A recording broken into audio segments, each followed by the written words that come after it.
The sound of time, stories weaving words that climb, whispered tales in a cozy nook. Welcome to the magic of every book. Bookshelf Babble, take the stage, turn the chapter, fill the page. Laughter, wisdom, stories to spare. A podcast world where books are everywhere.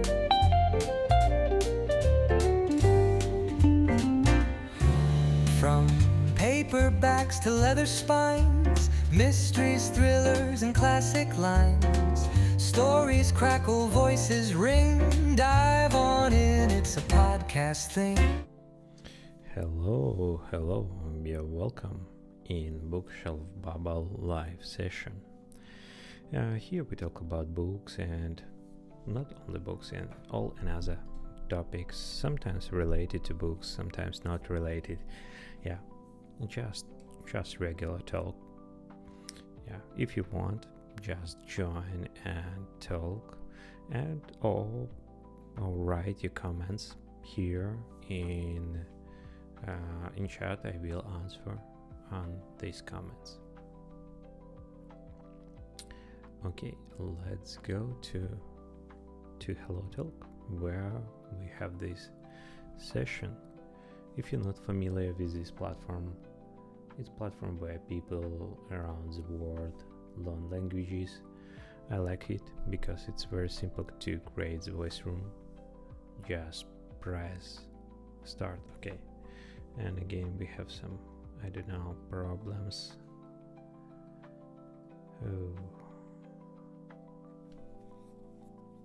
Okay, you just need some second to fix it. I don't know why it's happened, but okay, maybe I need to restart and upload last version of OBS. Okay, I will try to fix it next time. Yeah, I try to find why this problem is happened. Okay, we just wait when someone join to us. I just remind, if you're watching any platform, just you can write the question on the chat. I will answer this question. Okay.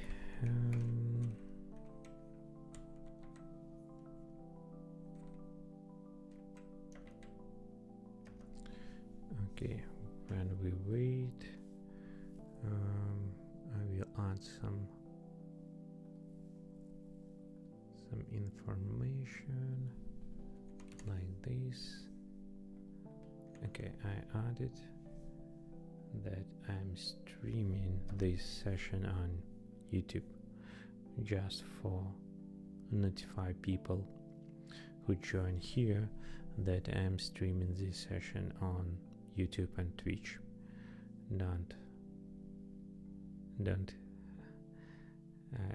Don't worry. If you want to talk, just raise your hand and I will add you to conversation.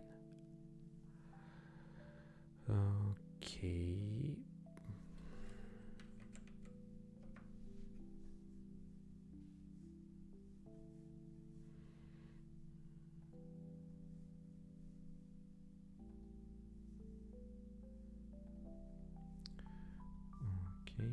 And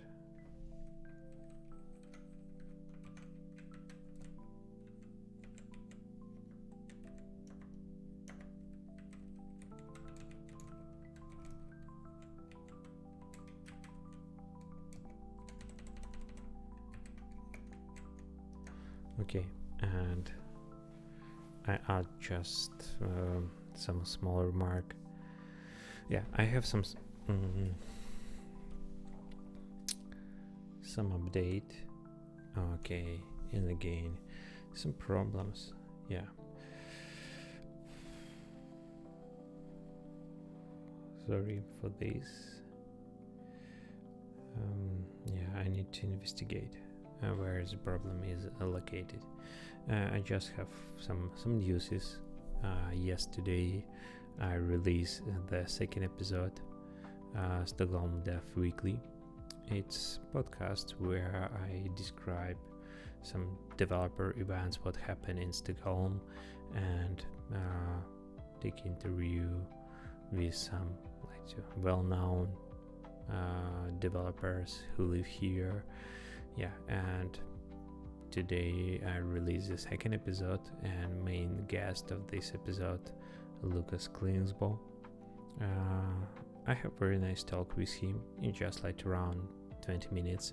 We talk about upcoming conference Flutter in France. We talk some word about what happened behind the scene of a big conference, how the process gone, what some interesting expected in this year, and all stuff related for this. Okay. It's just to what happened with me and what I do in the last several days, and just work on this episode. And to be honest, I don't have a lot of time to read, and my reading progress just still I don't know, 0, because I not read any pages. Just to listen, mastering, record some voices, because this second episode it's contain not just audio, it's contain and video too. It was some slightly complicated to correctly record, and I just decided to slightly change the format. Okay, we have the guest. Let's go to talk.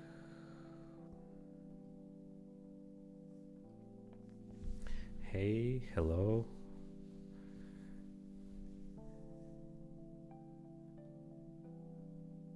Yeah, it's correct. Yeah, Henny, just as read.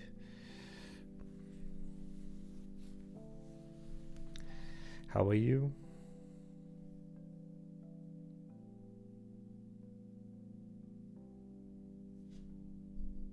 Yeah, nice. Okay, here we talk about books, but all another topics. And first question, do you have some reading updates? Can you share what book are you reading?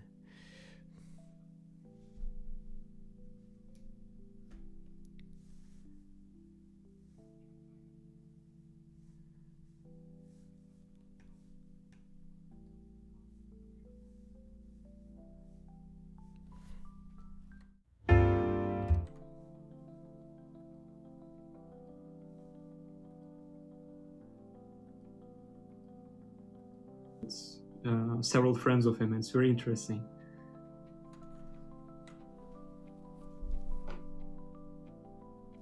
Yeah, but I think because it's happening in first part of 20th century, many countries have some kind of I don't know to rise the nationalities, and they has to very rapid progress in many countries in the same times, to appear some kind of leaders that to push the country in the future. And you're right, but this is a country that 100% of the country is very hard believer Muslims, okay, and they don't allow any kind of development ideas, they don't allow any kind of science, they don't allow any cultural improvisation. So it's very interesting. Just one man comes up and changes everything. That's interesting. Yeah. But I'm not sure it's in 100% it's one person possible change this, because a lot of maybe factors combined together, and just to move this person on the top of whole situation.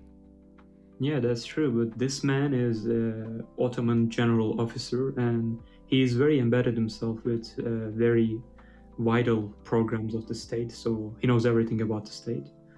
So also, of course, he knows everything about his folk. So he modernizes. He teaches them French, like he creates a secular republic, and it's really interesting because really, like everyone wants to kill this man because they're Muslim. They don't like him. No. So I like to read about him. Okay, can you provide like the name of book here in chat, because I Okay. like to find some information about it. It's very interesting, and I'm writing the writer's name.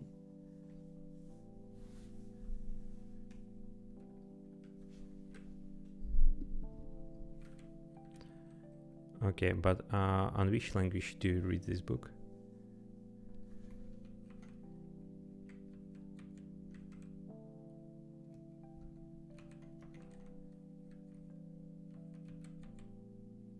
No, I just use, in general, I use Goodreads for find some information about book, because it's very good service.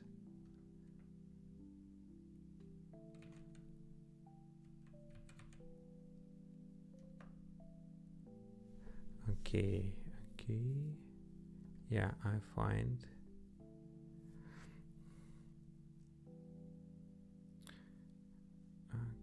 Okay, it has very like to high rating, around like to 4.5 from 5.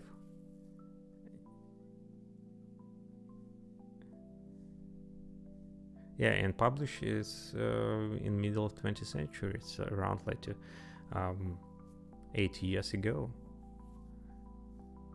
Yeah. Okay, it's interesting to find translation of this book.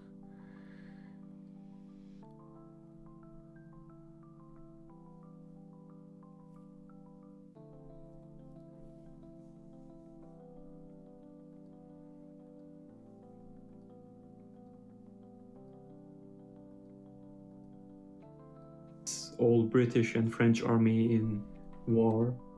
He defeats many armies because he's also a military commander. That's interesting.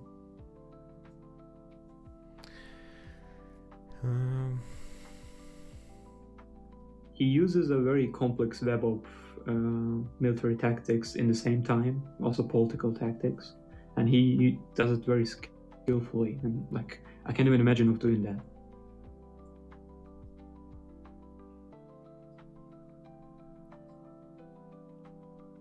Yeah, it's some complicated to discuss with you about this person, because I just know some very small amount of facts, but from your words, it's he was like to real politics, just like to try to use different forces to reach his own goals.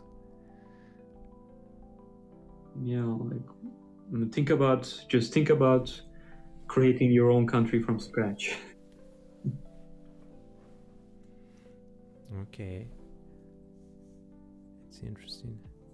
Okay, I just added this book for my reading list. Of course, like you don't have to read it all, but just you can look to some info from GPT. It's very interesting. Yeah, I think it's the simplest way to find some kind of extract about some books if you want to. So what about you? What are you reading? Sorry? What you're reading? It's last several days I not reading because I have a lot of like to task. But last book what I'm reading, it's Ursula Le Guin, The Earth Sea series. It's some kind of fantasy. Was written in some 60s, 70s, and That's cool. I'm mostly focused on very classic books, mostly political and military books.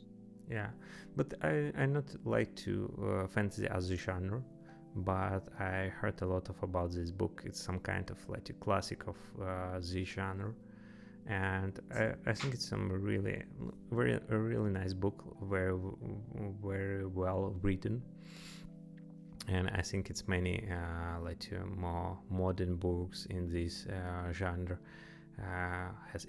take inspiration from this book. And especially if you talk about Harry Potter, I found some kind of parallels with some parts of this book with Harry Potter. I don't know, it's just my opinion, but I think it's John Rowling used some ideas, some descriptions.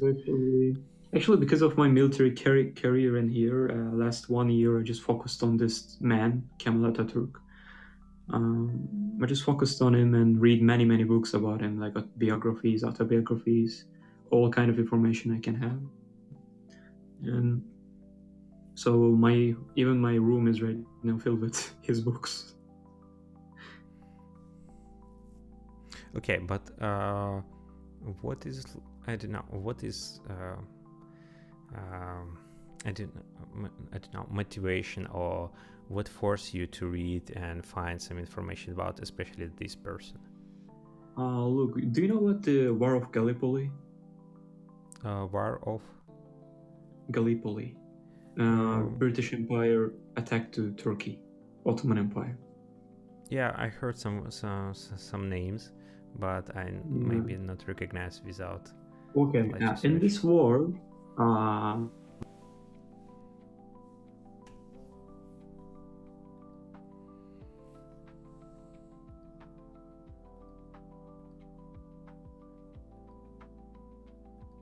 and commander of the British Army was Winston Churchill.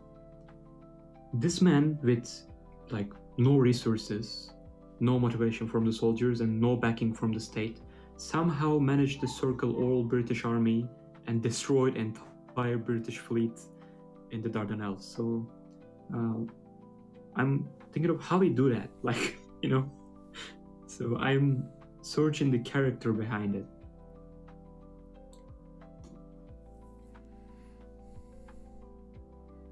Like man is like a one-man army, like he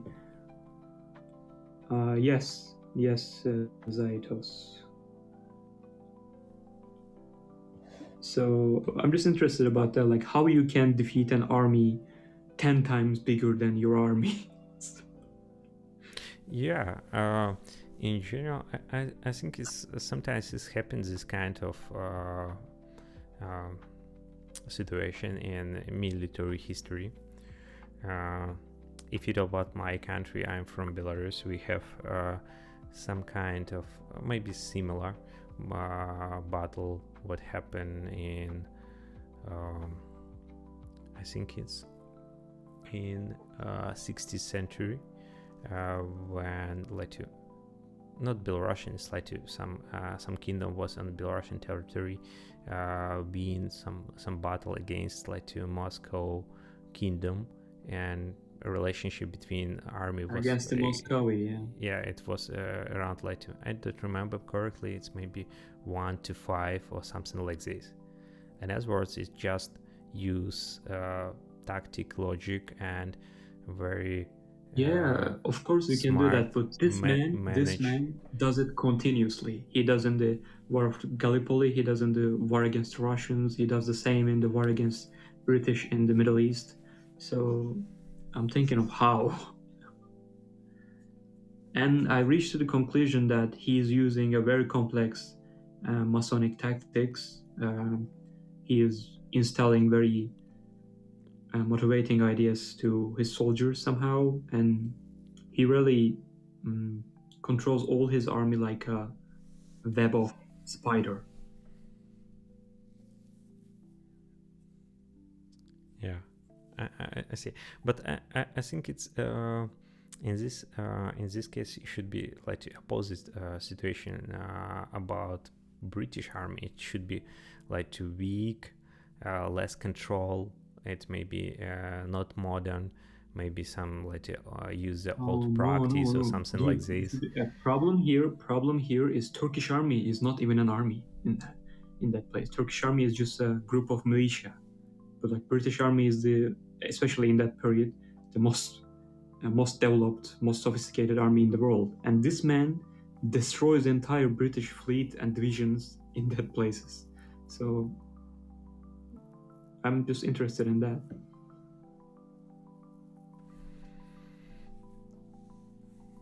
Okay. Yeah.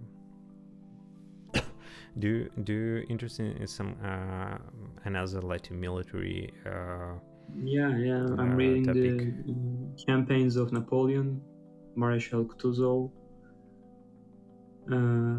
Yeah, I'm very immersed myself with military topics right now.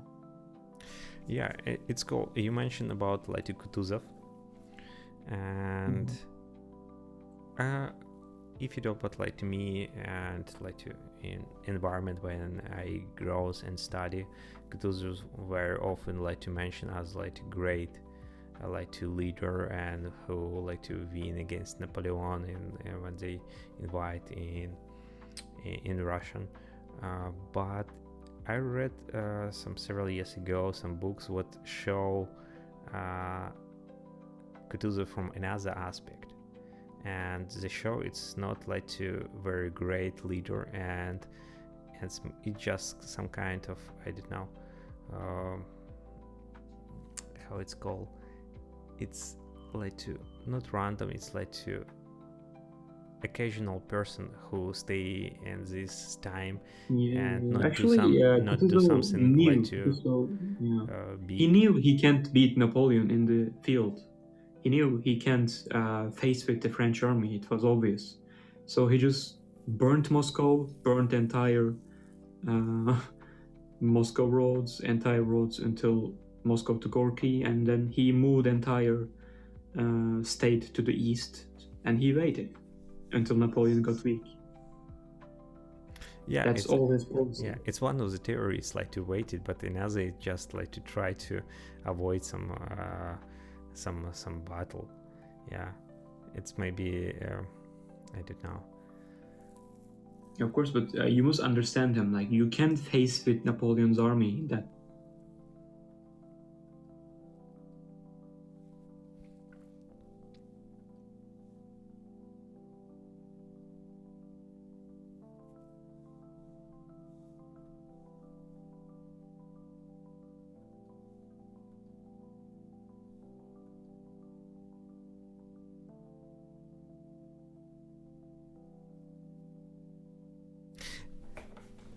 Okay, I just like to remind some fact from this book. I just like to mention, maybe it will be interesting, and it's one of the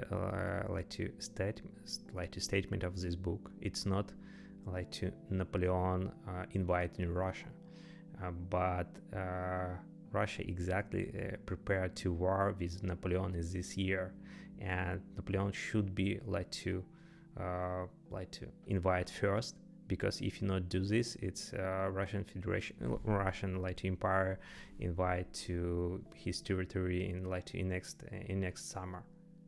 In other words, it's some another point of view on this war. It's not to Napoleon as to invaders. It just they should be invited because Russia prepares some armies to invite.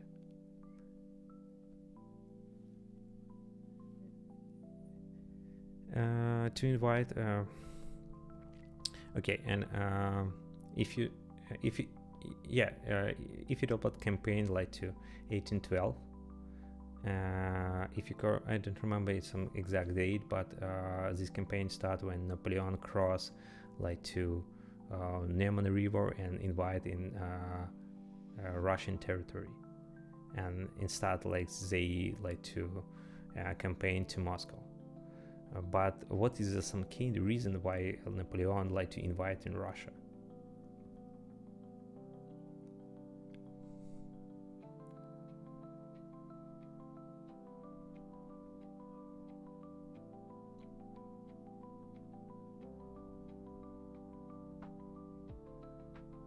Yeah, and one of the is reason is to she prepared to to invite in territory of to France. It's in other words, Napoleon just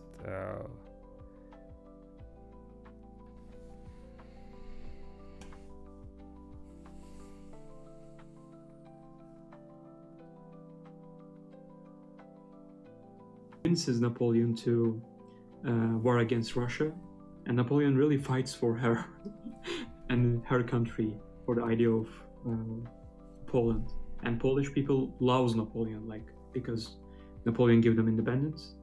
So he attacks to Russia. He somehow tries to guarantee the Polish independence and guarantee Russia will not trade with Britain because there's a blockage. Napoleon doesn't want any European country to trade with British Empire. So he just did like that, and Napoleon knew he will be crushed. He knew he will be beaten, but he just wanted to try this possibility. And he was a very romantic person, he didn't act it by goals, and he didn't act it by certain standards. He just acted romantically, Even his invasion of Russia was very romantic.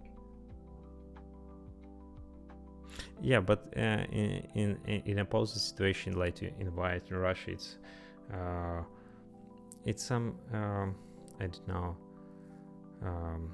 not very smart, because it's some big territory. You don't have like to, I don't know, big army to control of this territory. And as well, if you talk about like the long perspective, you Actually, cannot like to win knows this. Everyone knows that in that situation. His wife tells to him, his wife Josephine tells to him that don't go to Russia, you'll be crushed, it's blah blah blah. If you go to Russia, you'll be dead, she says. But he doesn't care. He just goes for a romantic idea. He just composes of 1 million of men of army and attacks to Russia. He knows he will be defeated, but he does it anyways. Like that period of humans are not like us. Like they don't think like us. We think of possibility. We don't think of. We always calculate this possibility of success. But Napoleon doesn't do that. He acts romantically. Even many of his actions is romantic, actually.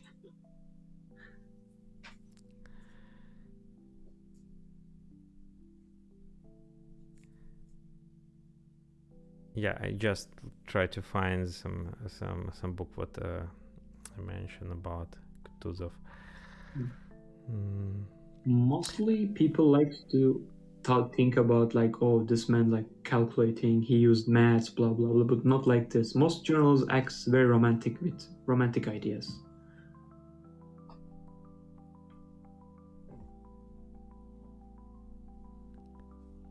Yeah, and if you look at like history, and it's some complicated to find something, I don't know, something true point or something correct like view on the history events what happened, and every time it's like a controversial one, like to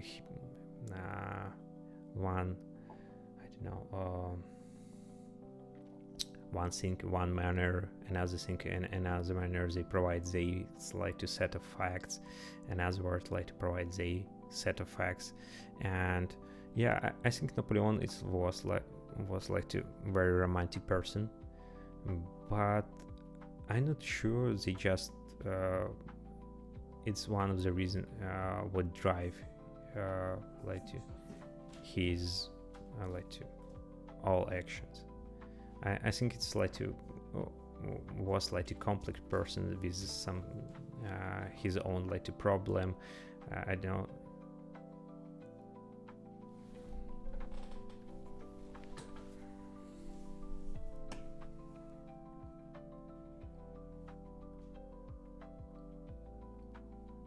He's not going to shower, he's not fucking, he's obsessed with this one particular goal, and until he accomplishes that, he dispatches himself from the world. He's just a different person. So he has this very romantic mentality. He focuses on one goal and he doesn't sleep until he accomplishes it. Okay. Like not like us, like right now, like tomorrow I say I will read a new book, like 600-page book, let's say myself, but tomorrow I may think like, okay, I will not do that. But he's not like this. Like he says, okay, I will read this, and he reads it, and he's not sleeping until he reads it. He's obsessive.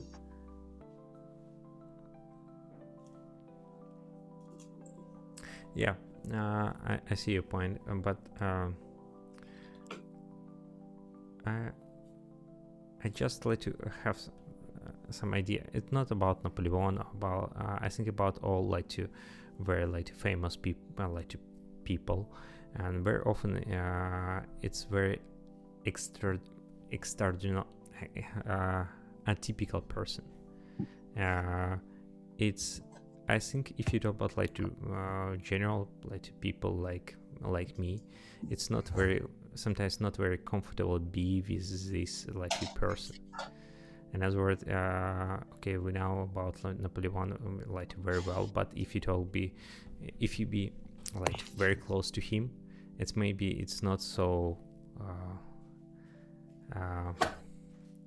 so good person as described in books, because it's behavior like to I don't know like maniac or something like this. It's not so typical behavior. And I don't after know. My father told me, I don't know if it's true. Probably it's not true. He told me one of my grandfathers was with Saint Helen with Napoleon.